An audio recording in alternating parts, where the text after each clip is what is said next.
Me friends and ఫ్యామిలీతో సరదాగా బయటకు వెళ్ళటానికి కారు లేదా అయితే వెంటనే ఈ నెంబర్కి కాల్ చేయండి. నమస్తే రేవంత్. నమస్తే అండి.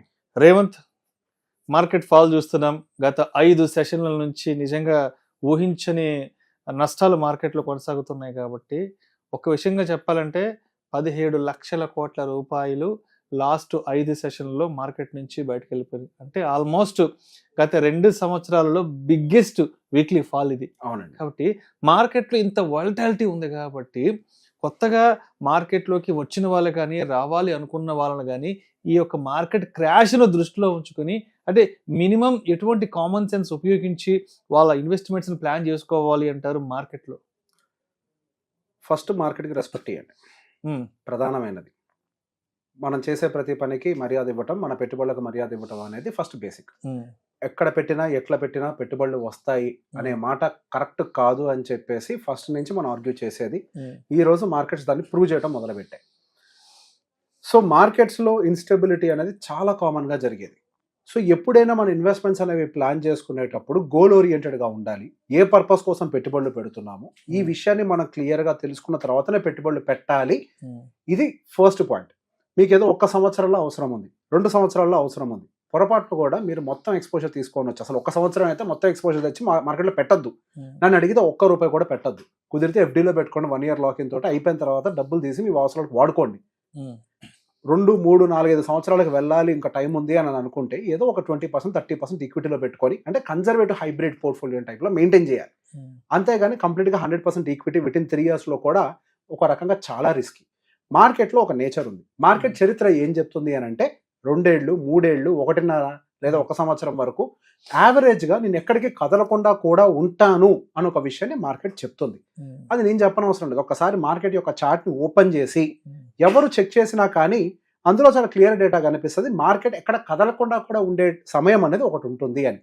సో ఆ సమయాన్ని దృష్టిలో పెట్టుకొని బై ఎనీ ఛాన్స్ నేను మార్కెట్లో కనుక ఈ టైం ఫ్రేమ్లో పెట్టుబడులు పెడితే నా షార్ట్ టర్మ్ గోల్స్లో ఎఫెక్ట్ అయిపోతాను అన్న మైండ్లో పెట్టుకొని గోల్ ఓరియంటెడ్గా మీ ఇన్వెస్ట్మెంట్స్ ప్లాన్ చేయండి. చిన్న చిన్న అవసరాల కోసం అంటే తక్కువ సమయం ఉన్నటువంటి అవసరాల కోసం తీసుకొని మార్కెట్లో ఎటువంటి పరిస్థితుల్లో పెట్టుబడులు పెట్టకూడదు. 2, అండ్ మీరు పెట్టినటువంటి ఇన్వెస్ట్మెంట్స్ సరైన సెగ్మెంట్స్లో ఉన్నాయా లేదా అనేది రివ్యూ చేసుకోవడం కూడా మన బాధ్యత. ఫర్ ఎగ్జాంపుల్, మనం ఏదో రీసెంట్గా ర్యాలీ అయినటువంటి మ్యూచువల్ ఫండ్స్లోనో లేకపోతే బాగా మనకి న్యూస్లో సర్కిల్ అయినటువంటి స్టాక్స్లోనో ఇట్లా రకరకాలుగా పెట్టుబడులు పెట్టేసి ఉంటాం. ఓకే, తెలుసో తెలియకో కొన్ని పెట్టాం. తెలిసి పెడితే కనుక డెఫినెట్గా వాటి ఫండమెంటల్స్ని ట్రాక్ చేస్తూ ఉంటాం. తెలియక పెట్టిన వాళ్ళు ఇప్పుడు కొంతవరకు ఇబ్బంది పడుతూనే ఉన్నారు. సో ఒక్కసారి మీరు దాన్ని ఎగ్జిట్ అవ్వాలా, అందులో ఉండాలా, అది మ్యూచువల్ ఫండ్ కావచ్చు ఏదైనా కానివ్వండి, ఒక్కసారి ఇంటర్నల్గా వెళ్ళి చెక్ చేయడం మొదలు పెట్టండి. అదే స్టాక్స్ అయినట్లయితే వాళ్ళ ఫండమెంటల్స్ ఎలా ఉన్నాయి, అసలు వాళ్ళ రెవెన్యూస్ గ్రో అవుతున్నాయా లేదా, వాళ్ళ క్యాష్ ఫ్లోస్ అనేవి ఎలా ఉన్నాయి, వాళ్ళ ఆర్డర్ బుక్స్ అనేవి ఎలా ఉన్నాయి, వాళ్ళ ఎర్నింగ్స్ అనేవి ఎలా ఉన్నాయి, వీటన్నిటిని కూడా ఒకసారి విశ్లేషించే ప్రయత్నం చేయండి.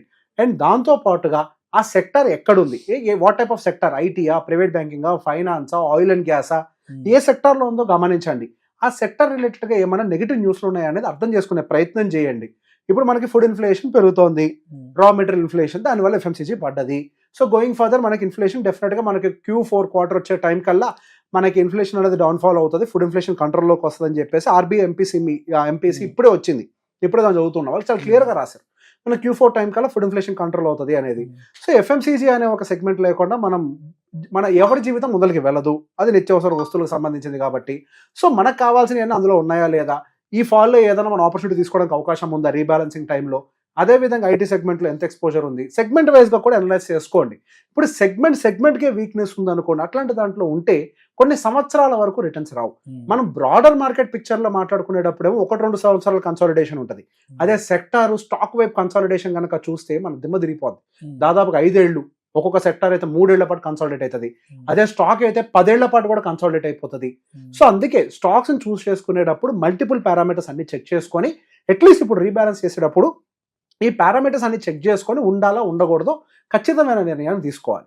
ఇప్పుడు పెట్టుబడులు పెట్టేవాళ్ళు కేవలం ఈక్విటీ ఒకటే కాకుండా కొంతవరకు మనం డెప్ట్ బేస్, ఇప్పుడు డెప్ట్లో పెట్టాలి అనేది ఇప్పుడు మాత్రమే కాదు ఎప్పటి నుంచో చెప్తున్నాం. నా అంచనాల మేరకు నెక్స్ట్ 1 సంవత్సరం వరకు అయితే మనకి మార్కెట్లో పెద్ద ఎత్తున మూవ్స్ ఏవి రాకపోవచ్చు. సో దాన్ని దృష్టిలో పెట్టుకొని మన అవసరాలను దృష్టిలో పెట్టుకొని కొంతవరకు బాండ్స్లో కానీ ఇట్లాంటి వాటిలో మనం పెట్టుబడులు పెట్టుకుంటే మన అవసరాలు ఏమైనా ఎమర్జెన్సీలు వచ్చినా కానీ తీర్చుకోవడానికి అవకాశం ఉంటుంది. ఏదో మనకి ఈక్విటీ మార్కెట్స్ సో పెట్టేటప్పుడు ఈ మధ్య నేను చాలా మందితోటి మన వెబినార్లో వాటిలో వీటిలో మాట్లాడేటప్పుడు కొన్ని బిహేవియర్స్ని అబ్జర్వ్ చేశాం. బిహేవియరల్ చేంజెస్ అంటాం కదా, ఆ చేంజెస్ని అబ్జర్వ్ చేశాం. ఇప్పుడు ఎవరి ముందైనా మీడియా వాళ్ళు మైక్ పెడితే వాళ్ళు న్యూస్ లాంగ్వేజ్లో మాట్లాడతారు. ఈ మధ్య మన ఆడియన్స్ కూడా యూట్యూబ్ లాంగ్వేజ్ లో మాట్లాడుతున్నారు. ఇండియా ఇస్ బుల్లిష్ పెడితే నేను ఇంతవరకు రిటర్న్స్ జనరేట్ చేస్తాను, ఇండియా ఖచ్చితంగా గ్రో అవుతుంది, యూట్యూబ్ లాంగ్వేజ్ ఇది. కానీ మీ అవసరాలు ఇండియా గ్రో అయ్యేదాకా ఉండదు కదా. ఎస్, ఇండియా గ్రో అవుతుంది నెక్స్ట్ 25-30 years లో 50 years లో ఇండియా గ్రో అవుతుంది, డౌట్ లేదు. కానీ మీ అవసరాలు 25 సంవత్సరాల తర్వాత ఉంటాయా? కాదు కదా. 5 ఏళ్లలో ఉండొచ్చు, 2 ఏళ్లలో ఉండొచ్చు, 10 ఏళ్ల లోపలే ఉండొచ్చు. ఈ యూట్యూబ్ మాట్లాడిన పనిచేయవు కదండి. సో బేసిక్గా మనం ఎవరినో చూసి ఇన్ఫ్లుయెన్స్ అవ్వద్దు, మనం కొంత రీసెర్చ్ అనలైజ్ చేసుకోవాలి. చేసుకోవడం రాకపోతే అడ్వైజర్ దగ్గరికి వెళ్ళండి, నిర్మోహటంగా చెప్తున్నా. వెళ్ళి చేయించుకోండి, రివ్యూ ప్రాపర్గా చూసుకొని మంచి పోర్ట్ఫోలియో డిజైన్ చేసుకోండి. అంతేకాని మనం అన్నెసరీగా ఇప్పుడు ఏవైతే ఇప్పుడు మార్కెట్ ఫాలో అవుతుంది కదా, అగైన్ వస్తారు యూట్యూబర్లు చాలా మంది, టెలిగ్రామ్ గ్రూప్స్ అని, వాట్సాప్ గ్రూప్స్ అని, ఇంత ఫాలో అయింది స్టాక్, మల్టీ బ్యాగర్ స్టాక్ అవుతుంది, ఇంతకు మించిన ఆపర్చునిటీ దొరకదు. వాడికి ఆపర్చునిటీ ఎవరికి దొరకదు? వాడికి. ఎందుకు? ఇప్పుడే వాడు డబ్బులు చేసుకోగలడు మీ దగ్గర నుంచి, ట్రాప్ చేయడానికి. ఇక్కడ డబ్బులు మీకు కాదు ఆపర్చునిటీ, వాడికి ఆపర్చునిటీ అవుతుంది. కాబట్టి ఇట్లాంటి వాటి అన్నింటిలోకి వెళ్లకుండా ఓపికగా లాంగ్ టర్మ్ ఇన్వెస్టర్ అనుకోండి, కళ్ళు మూసుకొని ఇన్వెస్ట్ చేయండి, ఏం కాదు. లాంగ్ అంటే అందుకు ఇందాక చెప్పా, 10-15 సంవత్సరాల టైం ఉంటే హ్యాపీగా ఎస్ఐపి చేసుకోండి. ఇప్పుడున్న మెథడ్లో మాత్రం ఎస్ఐపిస్ అనేవి కొంత బెటర్గా పనిచేస్తాయి.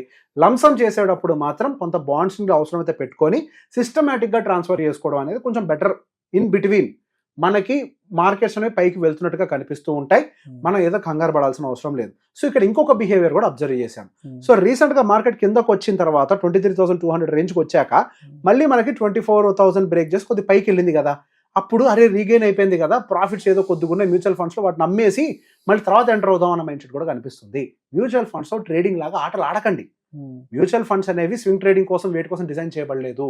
లాంగ్ టర్మ్ పర్స్పెక్టివ్లో మీరు మైండ్ ఉన్నప్పుడు అప్పుడప్పుడు కొద్దిగా అమౌంట్ని యాడ్ చేసుకుంటూ పోండి. డిప్ వస్తే కానీ కొద్దిగా ఏదో పైకి లేచింది కదా ప్రాఫిట్ బుక్ చేద్దాం. ప్రాఫిట్ బుక్ చేయటం అనే వర్డ్ ఇన్వెస్టింగ్లో ఎందుకు వస్తుంది? ప్రాఫిట్ బుకింగ్ అనేది ఎప్పుడు వస్తుందండి? సహజంగా స్వింగ్ ట్రేడర్స్కి వస్తుంది. ఎవరికైతే టెక్నికల్ నాలెడ్జ్ ఉంటుందో వాళ్ళకి వస్తుంటుంది. కాబట్టి ఇట్లాంటివన్నిటిని మైండ్లో పెట్టుకోకుండా మధ్యలో మళ్ళీ బౌన్స్లు వస్తాయి. ఆ బౌన్స్లో మీరు ఎగ్జైట్మెంట్కి తీసుకోవాల్సిన అవసరం లేదు. మనకి ఎకనామిక్ స్టెబిలిటీ మళ్ళీ వచ్చింది అని అంటే డెఫినెట్గా నాలాంటి వాళ్ళు ఎవరో ఒకళ్ళు ఎకనామిక్ స్టెబిలిటీ వస్తుంది. గోయింగ్ ఫర్దర్ మార్కెట్స్ కొద్దిగా స్టేబుల్ అయి పైకి వెళ్ళొచ్చు అన్న మాట కూడా చాలా మంది చెప్తూ ఉంటారు. సో ఎవరైతే మీరు ఖచ్చితంగా నమ్ముతారో వాళ్ళ మాటలను దృష్టిలో పెట్టుకొని వాళ్ళు చెప్పిన స్టాక్స్లో కాదు, మ్యూచువల్ ఫండ్స్లో పద్ధతిగా పెట్టుబడులు పెట్టుకోండి. కానీ స్టాక్స్ జోలికి మాత్రం దయచేసి వెళ్ళకండి. ఈటీఎఫ్లు వెనకాల పరిగెట్టకండి. అది అవుట్ రేట్ గా చెప్తున్నా. ఈటీఎఫ్ అనేది ట్రేడెడ్ ఫండ్, పేరుని అర్థం చేసుకోండి. ఈటీఎఫ్ అనేది డిజైన్ చేయబడ్డది దేనికోసము అని అంటే స్వింగ్ ట్రేడింగ్స్ ని క్యాప్చర్ చేయడం కోసము. లేకపోతే మ్యూచువల్ ఫండ్ ఒకటి సరిపోతుంది కదా. ఈక్వలెంట్ గా ఎందుకు ఇంకోటి క్రియేట్ చేశారు ఎక్స్చేంజ్ లో? ఆ పేరు పెట్టిన పేరుని అర్థం చేసుకోండి. మీరు ఎవరైనా కనుక పెట్టాలి అనుకుని మ్యూచువల్ ఫండ్ లో పెట్టండి. ఈటీఎఫ్ మీ మైండ్ కన్ఫ్యూజ్ చేస్తుంది. ఎందుకనంటే అది నిమిషం చార్ట్ మారుతుంది, మిమ్మల్ని కన్ఫ్యూజ్ చేస్తుంది. కాబట్టి ఈటీఎఫ్ అనేది మన ప్రోడక్ట్ కాదు. నాలాంటి వాళ్ళకి పనికి వస్తుంది. ఎందుకు? మేము టెక్నికల్ అనాలిసిస్ ఇవన్నీ చేసుకుంటాం కాబట్టి మాలాంటి వాళ్ళకి పనికి వస్తుంది స్వింగ్ ట్రేడింగ్ కోసం. కానీ ఇన్వెస్టర్స్కి అయితే పనికి రాదు. ఈ మార్కెట్ డౌన్ఫాల్ లో ఉండేటప్పుడు సహజంగా ఇట్లాంటి కంటెంట్ కి వ్యూవర్షిప్ అన్ని ఛానల్స్ కి వస్తూ ఉంటాయి, అందరు కంటెంట్ క్రియేటర్స్ కి వస్తూ ఉంటాయి. ప్రతి ఒక్కటి విని కన్ఫ్యూజ్ కాకుండా మీ లక్ష్యానికి అనుకూలంగా పెట్టుబడులు పెట్టండి. లక్ష్యానికి అనుకూలంగా టైం ఫ్రేమ్ ని బేస్ చేసుకొని సరైన పెట్టుబడులను ఎంచుకోండి. Thank you so much Revanth. Thank you అండి. మార్కెట్ ఫాల్లో ఉన్నప్పుడు కొత్తగా మార్కెట్లకు వచ్చే వాళ్ళు ఎటువంటి జాగ్రత్తలు తీసుకోవాలి, ఎటువంటి వైవిధ్యభరితమైన పోర్ట్ఫోలియోని డిజైన్ చేసుకోవడం గురించి చాలా చక్కగా తెలియజేశారు. Thank you so much. Thank you అండి.